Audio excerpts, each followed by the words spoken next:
Texas Congresswoman Jasmine Crockett officially throwing her hat into the 2026 Texas Senate race with hopes of turning the deep red state blue. Turning Texas blue is what I want to talk to y'all about today. Now, there are those that say, ain't no way, we done tried it 50 kinds of ways. Let me be clear, y'all ain't never tried it the JC way. We used to telling us what I can't do, but they have no idea what Crockett's crew will do. Joining me now is senior writer for the Washington Examiner and Fox News contributor Joe Concha. Joe, I think we know what the Crockett crew would do, but is that what a red state like Texas wants, a state that Donald Trump won by 13 percentage points last year? I have a feeling the answer is no, Todd. I mean, this is an early Christmas gift for the Republican Party. I mean, whether you're John Cornyn, Ken Paxton, Wesley Hunt, as far as who her opponent will be from the GOP side, either way, you're looking at anywhere from a 10 to 15, maybe even 20-point victory for the GOP in Texas. And I don't even think that Crockett has any illusions of herself winning this race. I mean, this is a cartoon character who has mocked, for example, the sitting governor of Texas, who was paralyzed from the waist down. She called him Governor Hot Wheels in a speech one time. She openly wished for Elon Musk to be, quote, taken out. She called President Trump a Hitler wannabe. And of course, other cable news networks book her more than any other Democratic lawmaker just for that kind of provocative soundbite. So she's going to run, she's going to lose, and then most likely make the leap to television, whether it be the next co-host of The View, a permanent panelist on Abby Phillips' ridiculous CNN primetime show, or maybe Jen Psaki's co-host on MSNBC. This is an unserious candidate who values attention to herself more than anything else, guys. And that's what this run is all about. Not to win, just for the attention she's going to get for the next year. And boy, it's already coming, Carly and Todd. Yeah, you mentioned the celebration by Republicans. Texas Governor Greg Abbott, who you mentioned as well, saying Jasmine Crockett about to learn the hard way that most Texans are very different from her district, her base, and her values. She'll be pummeled for her progressive socialist agenda and get crushed by the Republican nominee for Senate. Texas AG Ken Paxton saying crazy Jasmine Crockett is going to lose by double digits in the general. Joe, mark my words, I don't know if she even makes it to the general. She's going up against a pastor in Texas in the primary on the Democratic side. Pastors have a tendency to do well in the Lone Star State. Back here in the tri-state, New York City mayoral-elect Zohran Mamdani has appointed Myson Lennon, a convicted armed robber, to his newly constructed safety transition team. Lennon served 7 years for armed robbery convictions for taxi driver holdups in the late 90s. Joe, what message does this appointment send by the mayor-elect? It says that I'm going to be soft on crime, and if you're a criminal, come work for me. I mean, this is so par for the course for Zohran Mamdani. I mean, he's never run a lemonade stand, Todd, never held a real job, and he's going to run the most complex city in the country now? Okay. Already he's clearly showing he has no idea what he's doing. Zohran Mamdani, by the way, he's also declared that the NYPD will not work with ICE officers to deport even violent criminals out of New York City. He wants to protect them all. Maybe they could come work for him one day. So when we look at like New York or Minneapolis, Seattle, Los Angeles, we're seeing deep blue cities elect socialists or far left individuals who support soft on crime policies and mass illegal immigration. At this point, if you look at the map of the United States, it's truly a tale of two countries. It's mostly a red country, and then there's specks of blue in major NFL cities. It's quite the contrast, but that appears to be where we're going. Deep blue cities, everywhere else red. Let's see which areas are run better and which areas are safer. I have a feeling the red team's going to win here, because actually putting criminals away, especially those who are convicted of armed robbery, is probably a good thing, and not hiring them to work in your administration, Todd. Joe, you literally took the words right out of my mouth, a tale of two countries, because that's exactly what this is. And this isn't his only questionable appointment there, the mayor-elect of New York. Joe Concha, as always, a pleasure. Thank you, sir. I watched her speak the other day. She's definitely a low IQ person. Crockett. Oh, man. Oh, man. And it's official. Democratic Congresswoman Jasmine Crockett formally launching her Senate run in Texas and highlighting President Trump's past insults towards her in the process.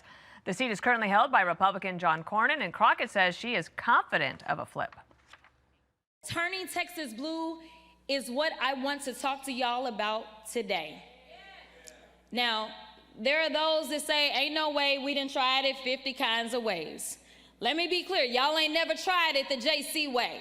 We used to telling us what I can't do, but they have no idea what Crockett's crew will do. All right, let's bring in Karl Rove, former White House Deputy Chief of Staff and Fox News contributor. A friend of mine, Colin Reed, says that Texas is fool's gold for Democrats in statewide races. Has anything changed? Not really, but this is going to be highly entertaining. Let's be clear. The early coverage of this is that inside the Democrats, this is going to be a battle between the left and the center. That's not going to be the case. It is not left versus moderate. It is nutty versus not nutty.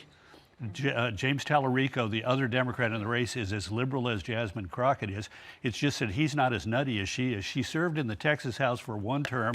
She was known for giving inflammatory statements, generally only to reporters, and for achieving virtually nothing. And she has been that way in the U.S. Okay, a couple House of things here. Colin Allred's a Democrat, too. So he gets ahead of it by, I think, 2 hours yesterday. Yep. A lot of Democrats liked him, too, all right? So he gets out of the race and announces it this way.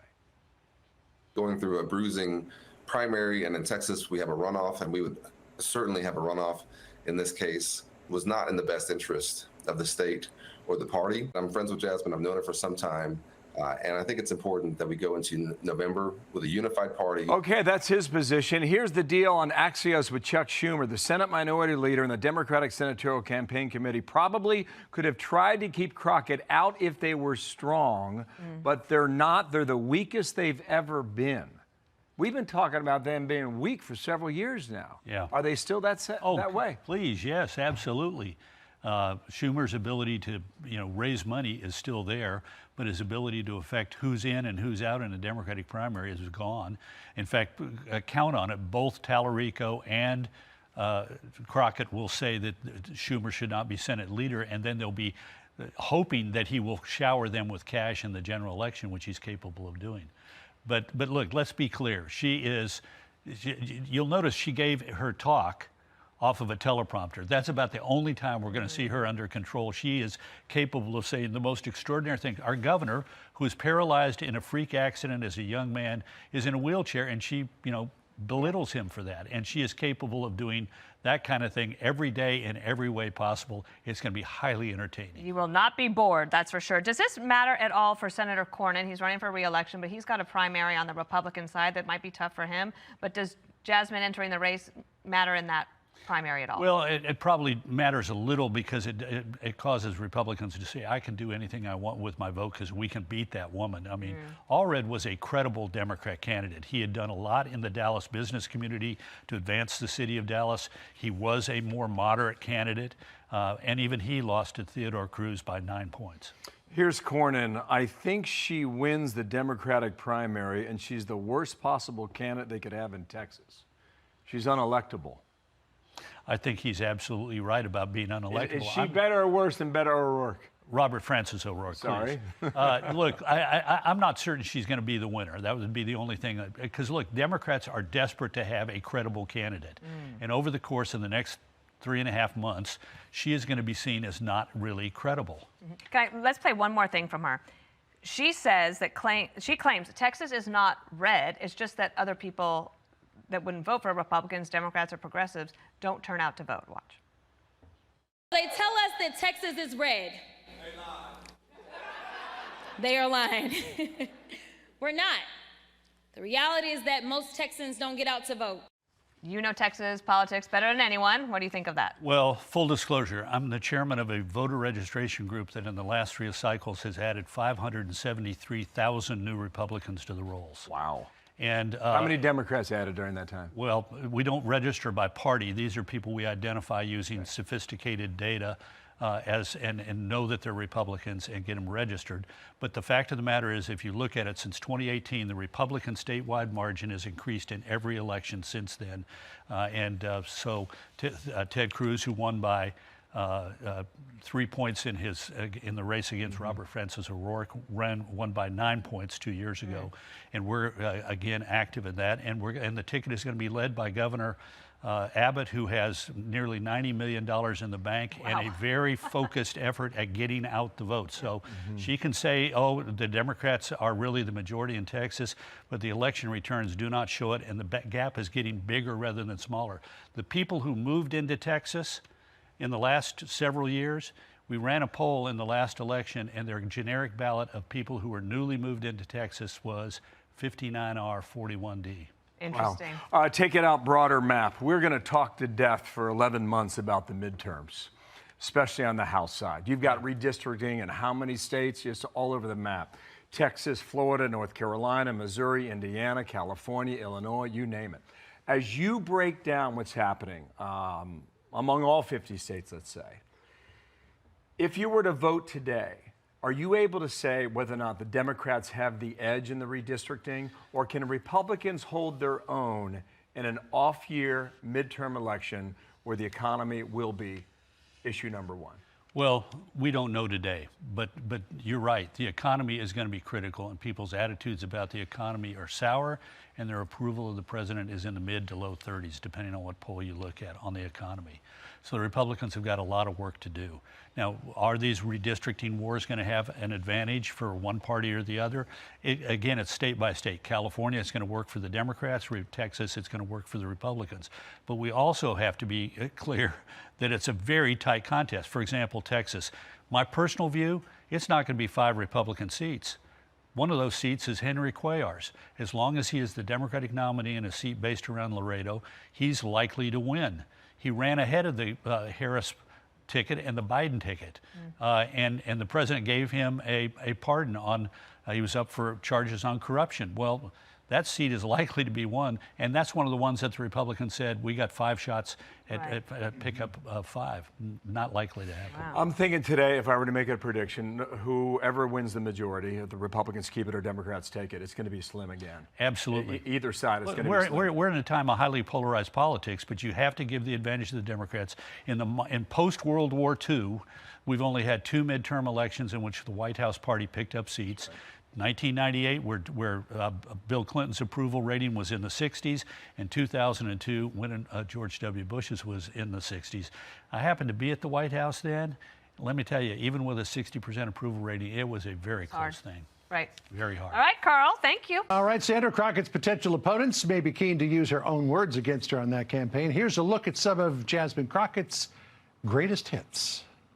Y'all know we got Governor Hot Wheels down there. Come on now. This ridiculous tyrant is trying to do everything that he can to break our democracy. It's Ted Cruz. I mean, like, this dude has to be knocked over the head, like, hard. The Timu Hitler in the White House right now that thinks that he is going to become the dictator of the United States.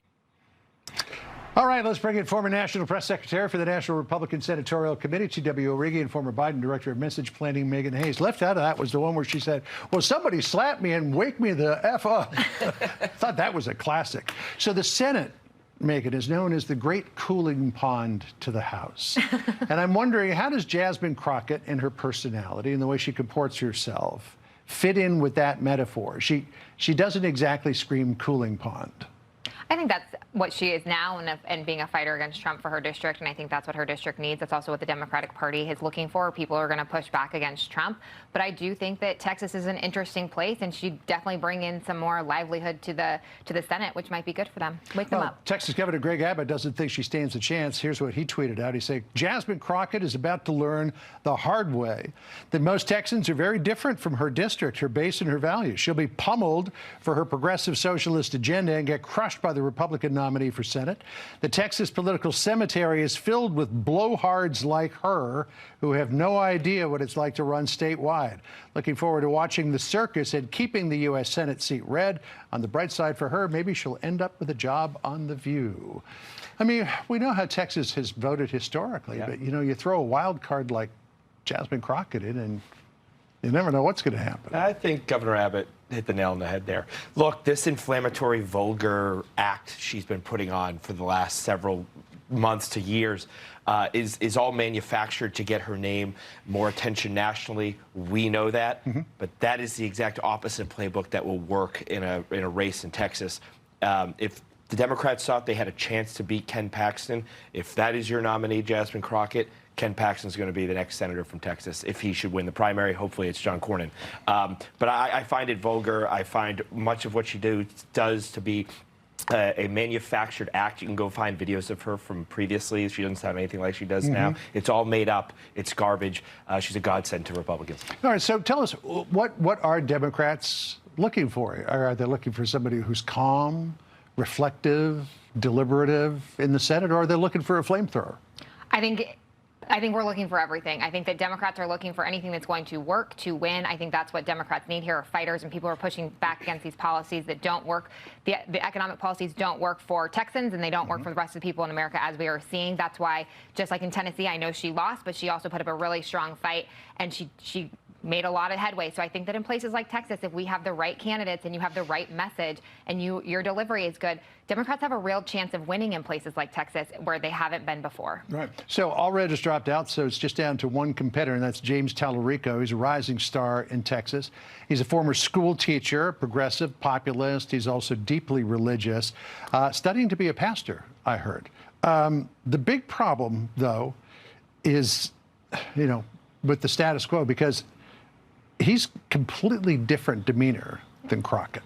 So how do you think he'll fare against her? I don't know, but the energy of the party is on the left lurch of their party. So this is reminiscent, I think I've said it on this show before, of 2010, right? When we had Christine O'Donnell win in Delaware. We lost a chance to take that seat. We had Sharon Angle. We had all these, Todd Aiken. We lost seats that we should have won because the movement part of the party came to the forefront. Yep. That could happen here in Texas and defeat a guy who has maybe a shot. Had Christine actually been a witch, she might have done better. Gotta own it. Okay, so the recent experience, Tennessee's 7th Congressional District with Afton Bain. I mean, she did narrow the gap, no question about that. She didn't win. That the sort of candidate that you're looking to run in Texas and other places? No, I think we're looking to win candidates who can win, right? So I think that that's what the people want here, and I think that the people of Texas and Democrats who turn out to vote are going to pick the best candidate for them. Texas is an extremely diverse place. It is extremely large, and it has a lot of rural parts as well as cities. So is Jasmine Crockett, in your estimation, the best candidate to run for that seat, or is Tallarico? I don't know. I think it's I haven't heard any of their policies. You've got an opinion. I have not heard any of their policies that go for a statewide race. And, Greg Abbott is correct. Running statewide in Texas, I worked on a race down there. It is very challenging because of how diverse it is. So she has a long way to go. It's a long 11, 12 months before the election. This is going to come down to money. She can definitely raise the money to get out her message, and that's what she's going to need to do. It is a very big stake. I think there's 22 media markets. That's a lot of money to get out your message. Well, the deadline is 6 o'clock tonight Central Time. She's expected to make an announcement at 4:30 Central Time, so we will await that. Jump on in. Great to see you. I am running to become your next United States Senator. Turning Texas blue is what I want to talk to y'all about today. Now, there are those that say, ain't no way, we done tried it 50 kinds of ways. Let me be clear, y'all ain't never tried it the JC way. For all the haters in the back, listen up real loud. We gonna get this thing done. Woo, buckle up, Texas, and beyond with that one. This is what we will be seeing until November's midterm elections. Jasmine Crockett announcing her bid to flip a Texas Republican Senate blue, a seat there. And let's take a look now at what the JC way, as she says, because she, is using her initials, I guess, has looked like up to now. It is not a criminal violation to enter the country illegally. It's not a criminal. It's a crime. It's not a crime, which is why they're so frustrated. The mofo that resides in the White House has unilaterally, in my estimation, declared war. I hate the fact that Donald Trump became president. The orange orangutan, the Timu Hitler. Y'all know we got Governor Hot Wheels down there. Come on now. And the only thing hot about him is that he is a hot mess. If someone on this committee then starts talking about somebody's bleach blonde, bad built butch body, that would not be engaging in personalities, correct? What now? Wow. So she's taken on the LGBT community, also being racist there. It's so confusing because there's so much to work with her. I mean, the JC way includes hate, profanity, and a loose relationship with the facts. Former Congressman Colin Allred exited that race just hours before she entered. leaving State Representative James Tallarico, her rival, to be the only one to take her on in the Democratic primary. Allred did not want any part of it. Going through a bruising primary, and in Texas we have a runoff, and we would certainly have a runoff in this case, was not in the best interest of the state or the party. I can just say that I'm friends with Jasmine. I've known her for some time, and I think it's important that we go into November with a unified party. Not a fan.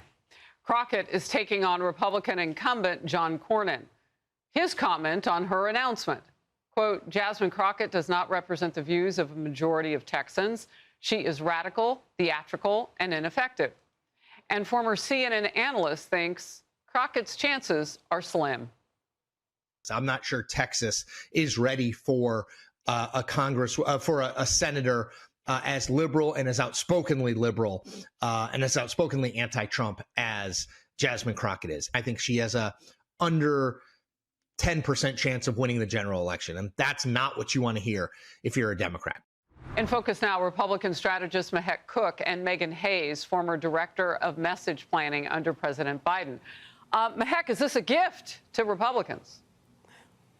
Harris, it's a massive gift to Republicans. Look, the fact that Jasmine Crockett is now going to run, and make no mistake, she's probably going to win the Democrat primary. This is a gift for Republicans because we're going to see just how extreme the left is. In 31 years since 1994, no Democrat has been able to win statewide. And the fact that Jasmine Crockett has so much material out there in terms of how she views Texans, the fact that the #1 issue for Texas is border security, but she has called ICE and vilified them as slave labor. The fact that she wants to ensure that the entire state is going to allow for no cash bail. That means criminals will go in and go back out, no accountability. And the greater gift to us is her mouth, because she's going to continue to say things that Texans are turning away from. Do you know she's the 3rd most left candidate in that Texas delegation? So this isn't what Texas wants. We're not going to be sending a TikTok reality star to represent the state of Texas. And I think this will be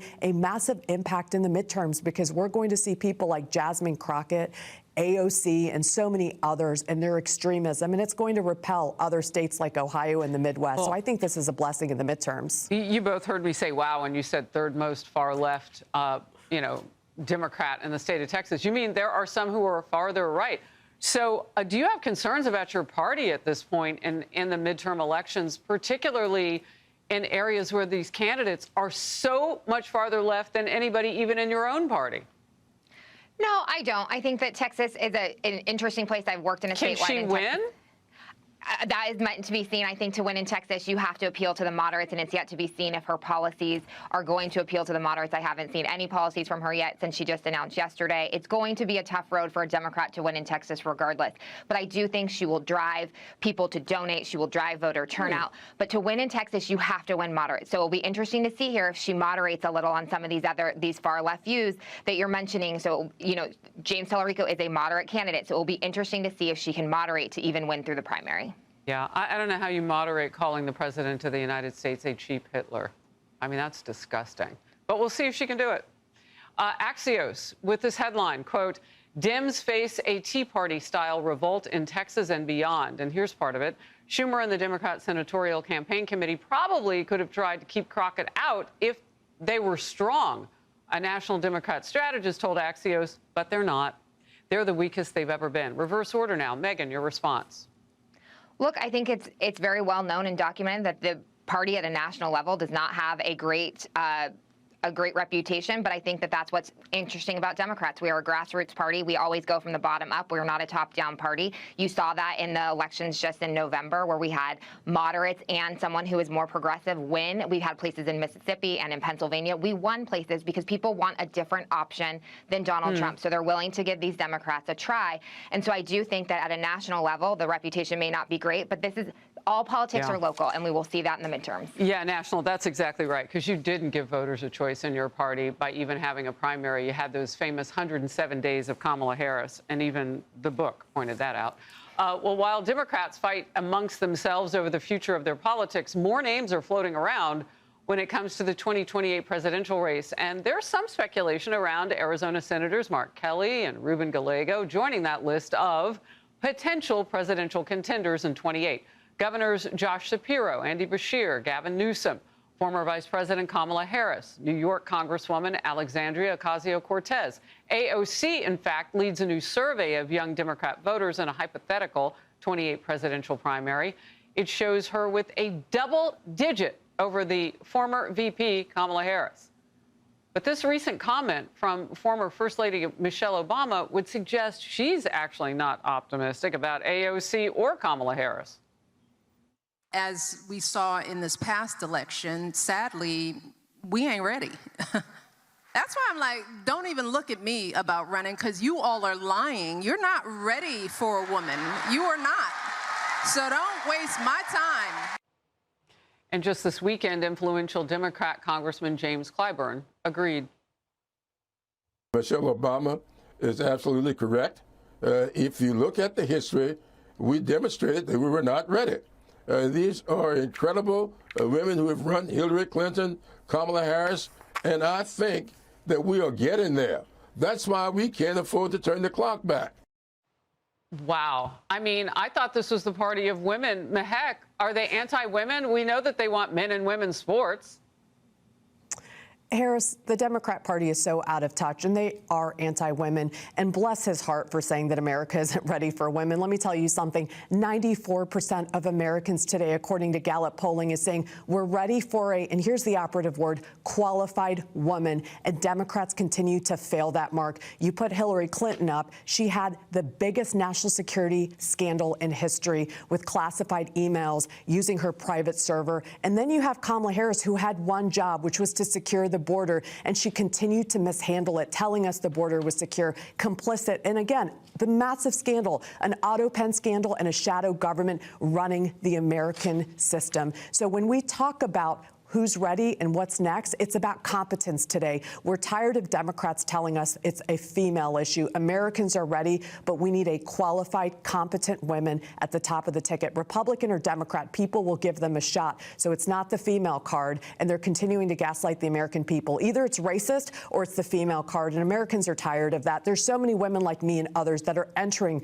and continuing to challenge and run against Democrats because we want the next generation to know that females, women, in politics are actually competent and smart and not bitter and corrupt like what we're seeing from the Democrat side. You know, Megan, as I come to you, I almost want you to stand up and shout, I'm a Democrat woman and I'm strong, because you are those things. What in the world is going on in your party?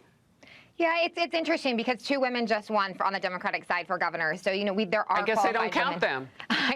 You know, there are qualified women out there to run. I just, maybe they haven't seen that for president yet, or the timing wasn't right. So I don't want to disqualify all women here that they can't run, or Democrats are anti-women, because that clearly is not the case with just happened in those governor's races. So I think that people are looking for change. I think it'll be interesting to see. We have a long ways until 28. Yeah. I think there are many people that could enter the race. I think the midterms are important, and we need to focus on the economy. Are you offended when you hear top high-profile people, I mean, that high up, a first lady, 2 terms with her husband in the White House, say that women can't win?